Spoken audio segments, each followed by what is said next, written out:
जब हम geometry, physics और मैकेनिक्स का अध्ययन करते हैं तो हमें जो है कई तरह की फिजिकल क्वांटिटी का उपयोग करना पड़ता है, जैसे कि लेंथ हो गया, मास हो गया, फोर्स हो गया, वेलोसिटी हो गया। इस तरह की जो है और भी बहुत सारी फिजिकल क्वांटिटी का उपयोग करना पड़ता है। तो इन फिजिकल क्वांटिटी में जो है कुछ खासियत होती है, कुछ विशेषताएं होती है, और इनकी विशेषताओं को ही ध्यान में रखते हुए हमने जो है इन फिजिकल क्वांटिटी को जो है दो कैटेगरी में कैटेगराइज किया है। एक को हम कहते हैं कि यह है स्केलर क्वांटिटी और दूसरे को हम कहते हैं कि वो है वेक्टर क्वांटिटी। यहां पे ये जो स्केलर क्वांटिटी होता है इसमें सिर्फ मैग्नीट्यूड होता है। जैसे कि आप किसी से कहते हैं कि मेरे घर से मेरे कॉलेज की जो दूरी है वो है 2 किलोमीटर, तो वो जो 2 किलोमीटर है वही है मैग्नीट्यूड। अगर आप किसी से कहते हैं कि मेरे पास जो है 2 घंटे का समय है, तो वो जो 2 घंटा है वो है मैग्नीट्यूड। ये जो मैग्नीट्यूड होता है ये बताता है कि वो जो क्वांटिटी है वो कितना है। और ये जो वेक्टर क्वांटिटी होता है इसमें मैग्नीट्यूड के साथ साथ एक डायरेक्शन भी होता है। यहां पे ये जो वेक्टर क्वांटिटी होता है इसे सबसे पहले एक्सप्लेन किया था एक आयरलैंड के mathematician sir William Ravan Hamilton ने, और साथ ही साथ एक और मैथमेटिशियन थे जो कि थे हरमन गुथर ग्रासमैन। इसीलिए जो है इन्हें वेक्टर एनालिसिस का जनक भी कहा जाता है। तो अब यहां से हम आगे बढ़ेंगे, हम ये देखेंगे कि एक वेक्टर क्वांटिटी में जो है मैग्नीट्यूड के साथ साथ डायरेक्शन भी क्यों होता है। तो मान ले कि यहां पे जो है ये एक सरफेस है, तो यहां पे ये हो गया मान ले एक सरफेस है, और इस सरफेस पे जो है यहां पे एक ब्लॉक रखा हुआ है। तो इस सरफेस पे जो है यहां पे एक ब्लॉक रखा हुआ है, और ये जो ब्लॉक है मान लेते हैं कि ये है 2 किलोग्राम का। सो इसका जो मास है ये है 2 किलोग्राम, और मान लेते हैं कि ये है ईस्ट और इधर है वेस्ट। तो आप क्या करते हैं कि यहां पे ये जो ब्लॉक है इस पर ईस्ट की तरफ जो है आप कुछ फोर्स अप्लाई करते हैं। हमने मान लिया आपने जो फोर्स अप्लाई किया है वह है 5 न्यूटन का, तो आपने 5 न्यूटन का फोर्स यहां पे ईस्ट के डायरेक्शन में अप्लाई किया है। तो जब आप ये 5 न्यूटन अप्लाई करेंगे तो उस केस में होगा ये कि ये जो ब्लॉक है, ये ब्लॉक हमने मान लिया कि यहां पे ईस्ट की तरफ जो है मतलब इस डायरेक्शन में ये ब्लॉक मूव कर जाता है। अब अगर मान ले कि वही सरफेस है और जो इसके ऊपर ब्लॉक रखा है वही ब्लॉक रखा हुआ है जो कि है 2 किलोग्राम का। सो वही ब्लॉक है, वही सरफेस है, तो इस ब्लॉक का जो मास है ये है 2 किलोग्राम, और ये हो गया ईस्ट और ये हो गया वेस्ट। तो अगर अभी आप फोर्स अप्लाई करते हैं इस ब्लॉक पर इस डायरेक्शन में वेस्ट की तरफ, मान लें कि आपने फोर्स अप्लाई किया 5 न्यूटन का आपकी बार वेस्ट की तरफ, तो जैसे ही आप यहां पे फोर्स अप्लाई करेंगे तो यहां पे ये जो ब्लॉक है ये ब्लॉक आपकी बार जो है ये वेस्ट की तरफ दैट मीन इस डायरेक्शन में मूव कर जाएगा। देखिए वही ब्लॉक, वही सरफेस, वही फोर्स का मैग्नीट्यूड सब कुछ सेम है, लेकिन इस केस में जो ब्लॉक है वो ईस्ट की तरफ मूव कर रहा है और इस केस में ये जो ब्लॉक है ये वेस्ट की तरफ मूव कर रहा है। क्यों? क्योंकि डायरेक्शन बदल गया। तो जैसे ही डायरेक्शन बदला वैसे ही देखें तो जो रिजल्ट है वो बदल जा रहा है, उसका जो असर है वो बदल जा रहा है।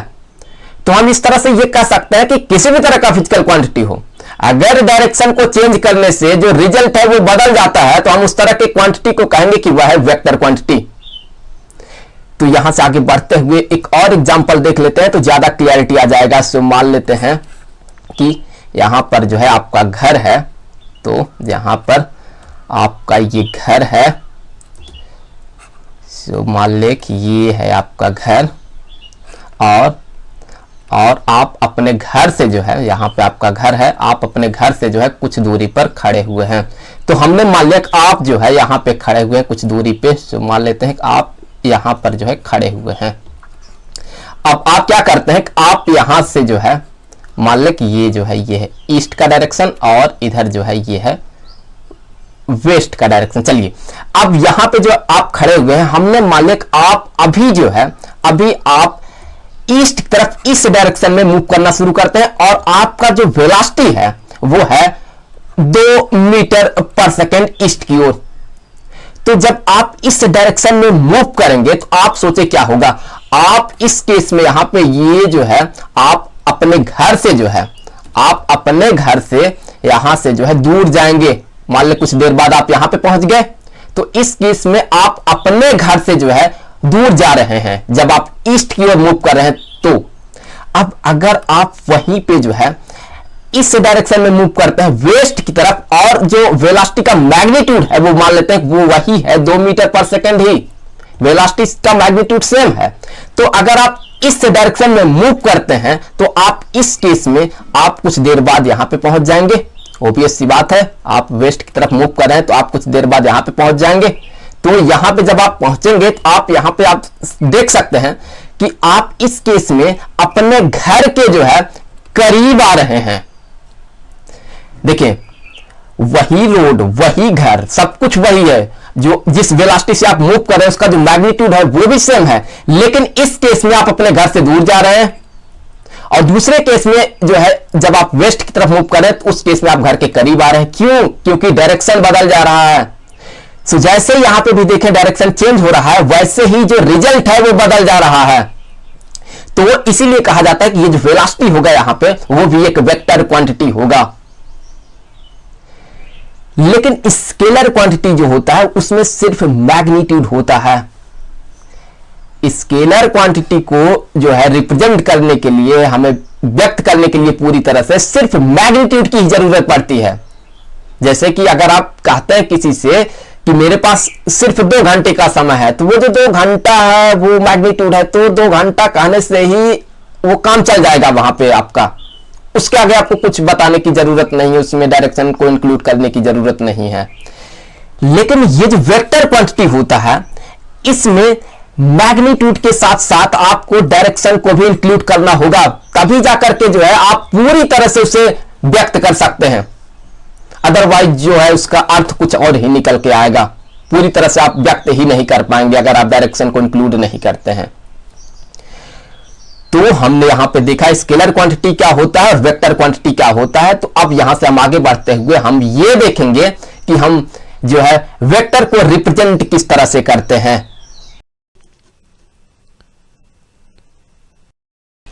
यहां पे वेक्टर को रिप्रेजेंट करने का हमारे पास एक बहुत ही बेहतरीन तरीका होता है, जो कि होता है ग्राफिकल रिप्रेजेंटेशन। मतलब हम एक एरो से रिप्रेजेंट कर सकते हैं। मान लो कि यहां पे ये एक एरो है और इसी से जो है कंपेयर करने के लिए मैं एक और एरो ड्रॉ कर ले रहा हूं, ये एक और एरो है। तो यहां पे ये जो एरो का ये जो लेंथ है ये वेक्टर के मैग्नीट्यूड को बताता है। इसी तरह से यहां पे इस एरो का ये जो लेंथ है ये भी वेक्टर के मैग्नीट्यूड को बताता है। फॉर एग्जांपल मान लो कि कोई ऑब्जेक्ट है जो कि यहां पे 2 मीटर पर सेकंड के वेलोसिटी से मूव कर रहा है और उसी को जो है ये एरो रिप्रेजेंट कर रहा है। तो चूंकि इस एरो का लेंथ इसके लेंथ से डबल है, दुगुना है, तो ये रिप्रेजेंट करेगा 4 मीटर पर सेकंड के वेलोसिटी को। और अगर मान ले कि एक और एरो है, सो ये एरो है ऊपर की तरफ यहां पे कुछ इस तरह से, और ये भी रिप्रेजेंट कर रहा है 2 मीटर पर सेकंड के वेलोसिटी को, तो यहां पे ये जो होगा ये तो इसके मैग्नीट्यूड को बताएगा ये लेंथ, लेकिन ये जो हेड है इसे हेड कहा जाता है और इसे जो है टेल कहा जाता है। तो ये जो हेड है, ये हेड जिस डायरेक्शन को इंडिकेट करेगा वेक्टर उसी डायरेक्शन में एक्ट करेगा। तो अब चलिए आगे बढ़ते हैं और एक रियल सा एग्जांपल कंसीडर करते हैं। तो उसके लिए जो है हमें यहां पे रेफरेंस डायरेक्शन को कंसीडर करना होगा। तो मान ले कि यहां पे ये हो गया नॉर्थ और यहां पे ये हो गया ईस्ट और यहां पे ये हो गया वेस्ट और यहां पे ये हो गया साउथ। तो सबसे पहले मान ले कि एक ऑब्जेक्ट है, मान ले कि एक कार है जो कि मूव कर रहा है 10 मीटर पर सेकंड के वेलोसिटी से टुवर्ड्स ईस्ट, सो टुवर्ड्स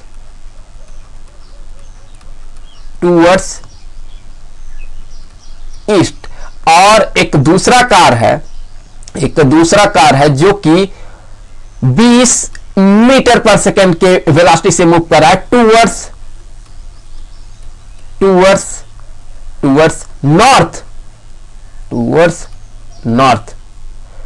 तो अब यहां पे देखिए आप, तो ये जो 10 मीटर पर सेकंड है ये हो गया मैग्नीट्यूड, और टूवर्ड्स ईस्ट ये हो गया डायरेक्शन।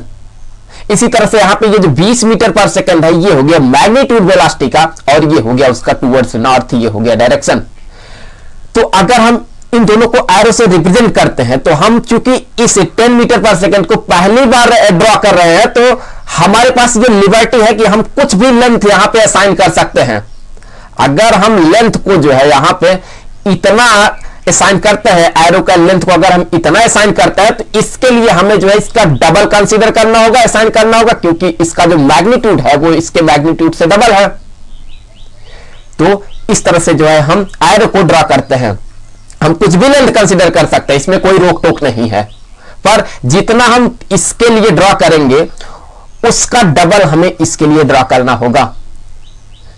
तो मान ले कि एक कार है यहां पे, सो यहां पे एक कार, ये हो गया एक कार। तो ये जो कार है ये मूव कर रहा है ईस्ट की तरफ। किस वेलोसिटी से मूव कर रहा है? ये मूव कर रहा है 10 मीटर पर सेकेंड के वेलोसिटी से ईस्ट की ओर। तो चूंकि हम इसे एरो के रूप में रिप्रेजेंट करना चाहते हैं, तो हम यहां पे क्या करेंगे, हम मान लेते हैं कि हमने जो है इतना बड़ा जो है लेंथ कंसीडर किया है एरो का, इतना। सो ये जो है ये रिप्रेजेंट करेगा 10 मीटर पर सेकेंड के वेलोसिटी को, और चूंकि ये जो हेड है इसका ये रिप्रेजेंट कर रहा है कि कार जो है ये ईस्ट की तरफ मूव कर रहा है। इसी तरह से अगर मान ले कि ये जो दूसरा वाला एक कार और है जो कि है 20 मीटर पर सेकेंड के वेलोसिटी से मूव कर रहा है टूवर्ड्स नॉर्थ, तो मान ले कि यहां पे एक और कार है। सो यहां पे एक और कार है जो कि मूव कर रहा है यहां पे नॉर्थ के डायरेक्शन में। तो ये जो कार है ये मूव कर रहा है नॉर्थ के डायरेक्शन में। तो हमें जो है इसके लिए जो हम एरो ड्रॉ करेंगे वो इससे डबल होगा। तो यहां पे ये हो गया इसके लिए एरो। सो यहां पे ये होगा एरो। तो यहां पे ये जो एरो का लेंथ है ये इसके मैग्नीट्यूड को बताता है जो कि है 20 मीटर पर सेकेंड, और इसका ये जो हेड है ये नॉर्थ की तरफ है। इसका मतलब जो है कि ये जो कार है ये वाला ये नॉर्थ के डायरेक्शन में मूव कर रहा है। चलिए इन वेलोसिटी को नाम दे देते हैं कि ये जो है ये है वेलोसिटी ए और ये है वेलोसिटी बी। यहां मैं आपको बता दूं कि अगर कोई स्केलर क्वांटिटी रहता है, मान ले कि यहां पे ये एक ऑब्जेक्ट है। सो ये एक ऑब्जेक्ट है जिसका कि मास जो है ये है m, तो हम इसे m लिख करके ही छोड़ देते हैं। लेकिन वहीं पे अगर कोई फोर्स, मान लेते हैं इसी पर जो है एक फोर्स एक्ट कर रहा है इस डायरेक्शन में, ये जो फोर्स है ये है F, तो हम यहां पे सिर्फ F लिख करके नहीं छोड़ते हैं। क्योंकि अगर दो लड़की हों और उनमें आपसे पूछा जाए कि किसकी शादी हुई है और किसकी शादी नहीं हुई है, तो आप कैसे पहचानेंगे? बड़ा ही आसान है, आप कहेंगे कि जिसकी मांग में सिंदूर है उसकी शादी हुई है, और जिसकी मांग में सिंदूर नहीं है उसकी शादी नहीं हुई है। तो यहां भी कुछ वैसा ही सिचुएशन है। क्योंकि ये जो मास है m ये एक स्केलर क्वांटिटी है, तो हम इसे ऐसे ही लिख के छोड़ देंगे। लेकिन यहां पे ये जो फोर्स है ये एक वेक्टर क्वांटिटी है, तो हम इसीलिए जो है इसके सर पर एक एरो लगा देते हैं। तो जैसे ही इसके सर पर एक एरो लग गया वैसे ही ये बन गया वेक्टर क्वांटिटी। तो आप यहां पे ध्यान में रखा करेंगे, किसी भी तरह का फिजिकल क्वांटिटी हो, अगर उसके सर पे एरो है तो समझ जाइए कि वो एक वेक्टर क्वांटिटी है। तो अब आगे बढ़ते हैं। तो चूंकि यहां पे ये जो वेलोसिटी ए है ये एक वेक्टर क्वांटिटी है, तो हम जो है यहां पे एरो लगा देंगे। इसके भी सर पर हम एरो लगाएंगे, और साथ ही साथ ये जो बी है इसके भी सर पर एक एरो लगा देंगे। तो ये हो गया अब वेक्टर क्वांटिटी, ये हो गया वेलोसिटी। तो यहां भी मैं लिख दूं कि ये हो गया वेक्टर ए, ये वेक्टर ए, और यहां पे ये होगा वेक्टर बी। तो यहां पे ये जो वेक्टर ए है, देखिए वेक्टर के पास मैग्नीट्यूड भी होता है और साथ ही साथ डायरेक्शन भी होता है। तो अगर वेक्टर ए को आप देखते हैं तो इसका ये हो गया मैग्नीट्यूड 10 मीटर पर सेकंड, और ये हो गया टूवर्ड्स ईस्ट, ये हो गया इसका डायरेक्शन। तो यहां से लेकर के यहां तक का ये है पूरा ए वेक्टर। इसी तरह से यहां से लेकर के यहां तक का ये हो गया वेक्टर बी। तो हम इसे रिप्रेजेंट कैसे करते हैं इस वेक्टर ए को? तो मान ले कि ये है वेक्टर ए, तो वेक्टर ए के पास मैग्नीट्यूड भी होता है। सो मैग्नीट्यूड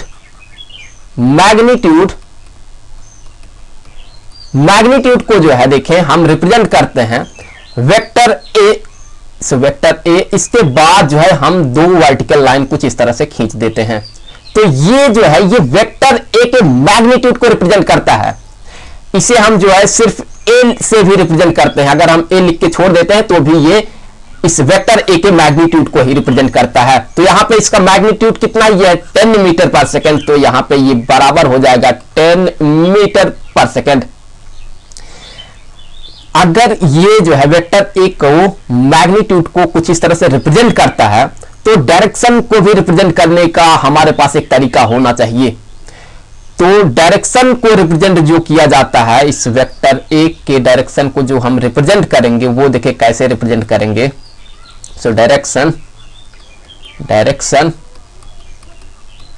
तो डायरेक्शन को रिप्रेजेंट करने के लिए हम सबसे पहले तो इसी का नाम लिख लेते हैं, मतलब हम ए लिख देते हैं और इसके ऊपर हम एक कैप लगा देते हैं ये। तो ये जो है ये डायरेक्शन को रिप्रेजेंट करता है। तो इस केस में देखें तो जो डायरेक्शन है वो है टूवर्ड्स ईस्ट। तो यहां पे हो गया टूवर्ड्स ईस्ट। तो इस तरह से हम रिप्रेजेंट करते हैं। इसी तरह से हम वेक्टर बी को भी रिप्रेजेंट कर सकते हैं।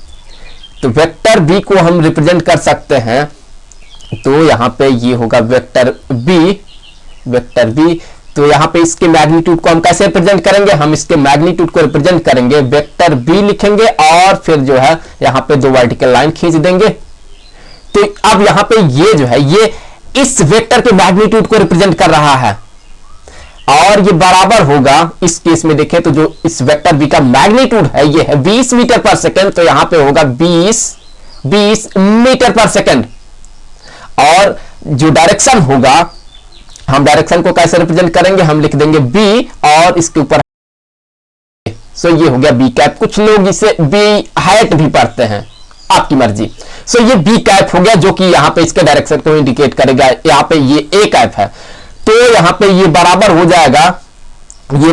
जाएगा देखिए वेक्टर बी का जो डायरेक्शन है वो है टूवर्ड्स नॉर्थ। तो यहां पे होगा टूवर्ड्स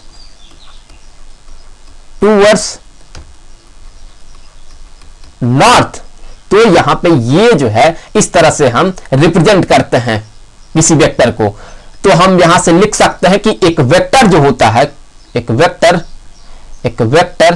ये बना होता है मैग्नीट्यूड से। सो अगर हम वेक्टर ए की बात करें तो इसके मैग्नीट्यूड को हम कुछ इस तरह से रिप्रेजेंट करते हैं। तो ये होगा वेक्टर ए का, यहां पे ये होगा मैग्नीट्यूड और ये जो ए कैप है ये इसके डायरेक्शन को इंडिकेट करेगा। सो यहां पे ये हो गया ए कैप। इसी तरह से हम वेक्टर बी को भी रिप्रेजेंट कर सकते हैं। तो यहां पे ये जो वेक्टर बी है, सो ये वेक्टर बी ये बराबर होगा इसका जो मैग्नीट्यूड है। सो वेक्टर बी का जो मैग्नीट्यूड होगा वो कुछ इतना होगा। इसे हम इस तरह से रिप्रेजेंट करते हैं और बी कैप जो कि यहां पे इसके डायरेक्शन को इंडिकेट करता है। तो हम इस तरह से जो है किसी भी वेक्टर को रिप्रेजेंट करते हैं। तो इस वीडियो में फिलहाल इतना ही। अगले वीडियो में हम कुछ और टॉपिक पे बात करेंगे वेक्टर के। तो मिलते हैं आपसे अगले वीडियो में।